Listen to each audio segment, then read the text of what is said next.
In this video, I'm going to show you how I set up my Logitech X56 to work with Star Wars Squadrons, the logic I use for remapping a lot of the controls, and why I think this is just the best.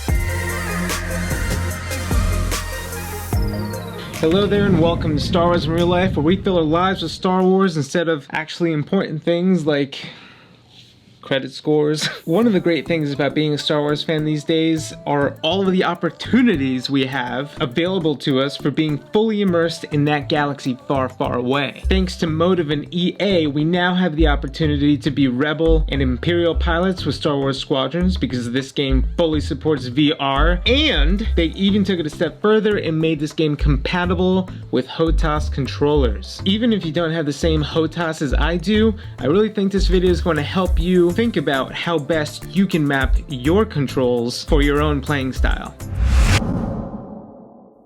Okay, let's start with the flight stick. This thing is very comfortable to hold. It's got a nice convenient little hand rest right on the side here for the hand to just kind of sit on, which is very nice. We've got several buttons here, but let's go over the flying really quick. This joystick has 6 degrees of axis. Push forward to pitch down, you pull back to pitch up. To roll left and right, you push the joystick left and right, and to yaw. So this is why I like this flight stick over some of the other flight sticks, like the Warthog, for instance, which is much better quality, but it is much more expensive. It's because of this. In order to yaw, to point your nose left or right, you can simply twist the joystick left or right. Super convenient. That's called the Z-axis, which not all controllers have. In some cases, like the Warthog, if you wanted to perform a yaw, you'd have to get some pedals, like actual pedals. Okay, weapons and countermeasures. This joystick has 6 buttons. To fire the primary guns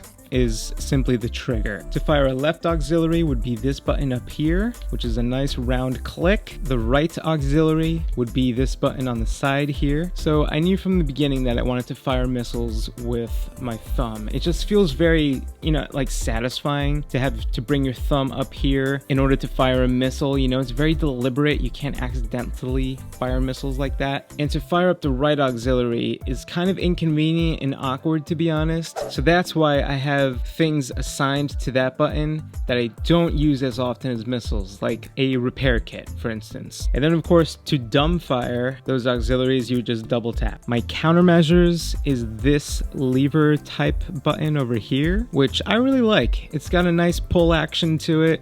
It has a good click and it just feels right. And lastly, we have the targeting wheel and the comms wheel, both of which are navigated by this D-pad up here. So this controller has 3 D-pads, all different shapes and styles. I only use this one up here because the others are kind of awkward to reach, and to be honest, I haven't really had a need for them other than to get around menus and stuff like that. But while I'm in battle, I only ever use this guy. It's very comfortable to use and it's got a good solid feedback to it. I use this to get around the targeting and comms wheel, but I activate them using different buttons. I've also assigned some targeting shortcuts to this D-pad. For instance, to select the target ahead, I would simply push forward on the D-pad, which is up.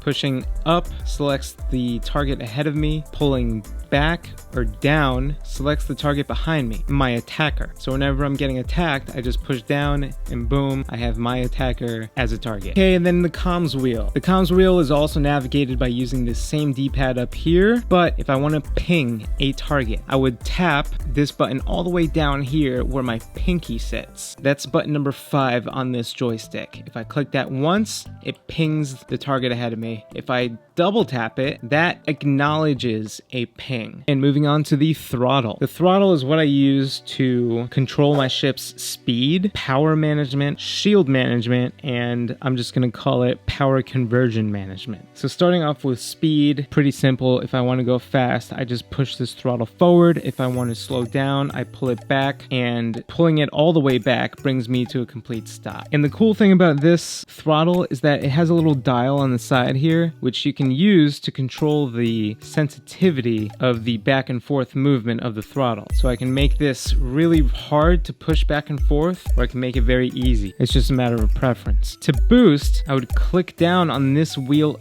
button up here. That's my boost. And to drift, I would just hold that down. Click once to boost, click and hold to drift. Boost is something I use very often, so I like it to be right next to my thumb. And it's actually a very satisfying spot to put it because a lot of times when I need to boost, it's because I'm trying to run away from something. So that means I'm typically panicking when I boost. And this is a very easy button to panic push. If you guys saw my last video, then you know how incredibly important power management is if you want to be successful in this game. If you want to dominate Star Wars Squadrons, then you need to make these functions highly accessible. And I did not do that at first. I mapped power systems to these 3 switches down here because that's what seemed most intuitive to me at the time, you know? The problem is that I am playing in VR, and so I can't see any of the buttons or switches that I'm pressing. So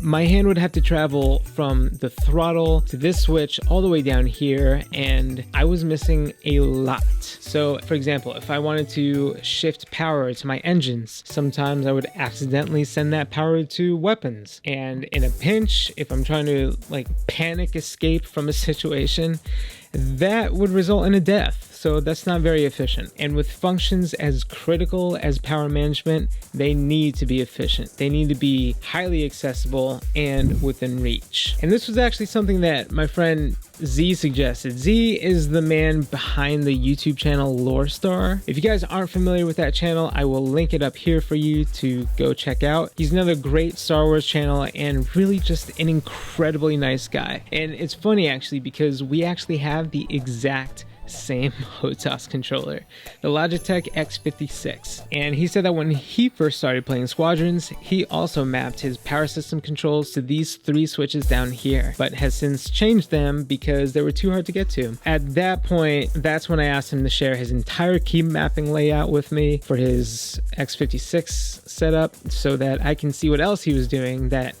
might give me ideas on how to set things up for myself. So here are my new power management controls. They're all within thumb's reach and are located on the throttle itself. We've got 2 directional buttons and this spinning wheel / button up here. So starting from the bottom, we have our engines. Directly above it are weapons, and directly above that are shields. The bottom button, if I want to direct power to my engines, whether if I'm in Republic or Empire class, I would pull that towards me. If I wanted to shift power to weapons, I would pull the button above that towards me. And if I wanted to put power into shields, I would simply click this button right there. Now, since this button is also a wheel, I also use this for angling my deflectors. If I want to focus shields to the front, I would spin this forward. If I want to focus shields to the back, I would spin this backwards. So that's nice and convenient and intuitive for me. Now, what happens when I'm playing Empire and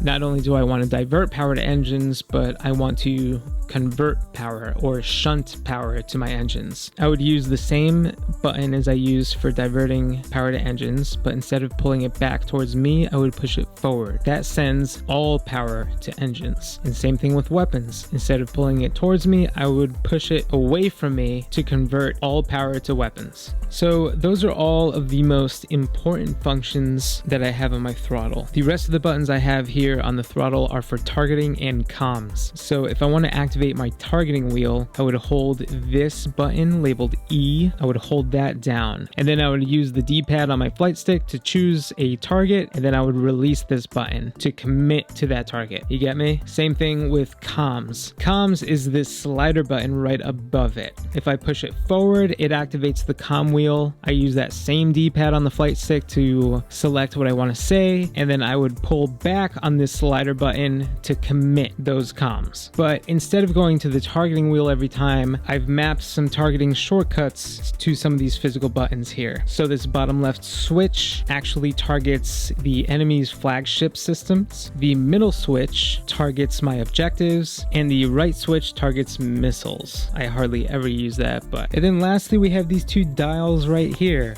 They both relate to targeting. The dial on the bottom relates to enemies, the the dial on top relates to allies. So for the bottom dial, if I turn it to the left, I will target the enemy AI. If I turn it to the right, I will target the enemy squadron. With the top dial, if I turn that to the left, I will target all allies. And if I turn it to the right, I will target just my squadron. So, you know, there's some symmetry in there. And then lastly, the only other button I use is this switch all the way up here, which is for the menu. Or if I hold it, it recenters my, my view when I'm in VR. Well, there it is. Oh, by the way, guys, I don't know if you noticed yet, but if you look directly below this video on YouTube, you'll see a little merch shelf. Yeah, I officially have a merch store on Teespring. And the very first design I put up on there was designed by one of you guys. Justin W. submitted an almost identical design as this last, like, December, I think, as part of my 50,000 subscriber merch design contest giveaway. It was a mouthful back then. It still is. The only difference is that his design actually said Star Wars in real life, and I just changed it to swirl because copyright. Yeah, so I just slapped that design on a bunch of things, not just t-shirts, but hoodies, face masks, stickers. Yeah, so go check it out. Meanwhile, I'm gonna play some Squadrons. Hey, I will see you later. Until then, you will subscribe to this channel. We will keep on living Star Wars. And yeah, by the way, look at how pathetic this is. I literally have my middle finger, my trigger finger, strapped to a support finger because I may or may not have sprained it playing too much Squadrons. Super lame.